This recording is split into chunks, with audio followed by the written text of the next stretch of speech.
Dans la vie, beaucoup de gens te détesteront dès qu'ils n'auront plus la possibilité de te contrôler mentalement. La haine ne naît pas parce que tu fais du mal, elle naît du fait que tu échappes au contrôle.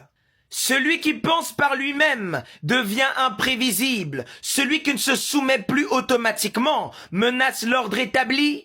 En fait, l'initié dérange la société parce qu'il rappelle aux autres qu'ils ont la possibilité d'être libres également. Ne pas croire ce que la foule croit, c'est un acte de guerre intérieure. La majorité des moutons de la société ne croient pas parce que forcément c'est la vérité qu'ils entendent. Ils croient pour ne pas être isolés du groupe.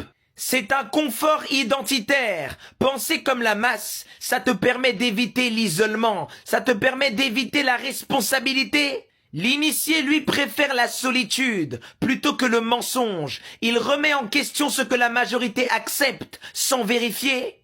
Penser par soi-même dans notre époque, c'est un acte révolutionnaire. Quand une croyance dure trop longtemps, elle cesse d'être une idée et elle devient une identité. La masse a fait du mensonge une identité et c'est très grave.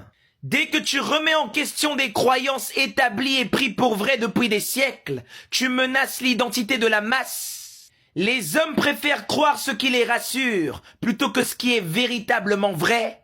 La vérité n'est pas rejetée parce qu'elle est fausse, elle est rejetée parce qu'elle déstabilise. Il y a beaucoup de gens qui savent au fond d'eux-mêmes, mais ils refusent d'en savoir plus. Vous êtes des lâches, vous savez pertinemment à l'intérieur de vous qu'il y a quelque chose qui cloche dans ce système, mais vous voulez pas aller pousser plus loin. Et tout ça parce que savoir oblige à changer, et changer exige de mourir à une ancienne version de toi.